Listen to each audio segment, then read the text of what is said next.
नमस्कार, आपण बघत आहात भिवापूर टाइम्स, सर्वसामान्यांचा साथीदार। भिवापूर येथे रात्रभर आलेल्या संततधार पावसामुळे भिवापूर नक्षी मार्गावरील मरू नदीला मोठ्या प्रमाणात दुसऱ्यांदा पूर आलेला आहे। या पावसामुळे आणि नदीला आलेल्या पुरामुळे नदीच्या जवळील शेतकऱ्यांना त्याचा फटका देखील बसला आहे। शेतीचे काम थांबलेले आहेत। या पावसामुळे भिवापूर लगतच्या अनेक गावांचा संपर्क तुटलेला आहे। पावसाचा जोर वाढतच आहे।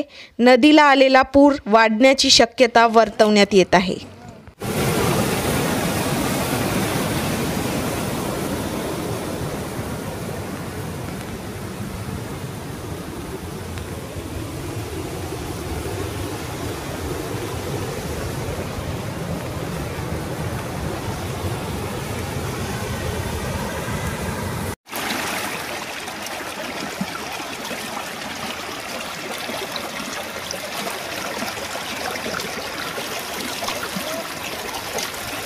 तालुक्यातील महत्त्वाच्या माहितीसाठी आजच आपल्या चॅनलला सबस्क्राइब करा। धन्यवाद।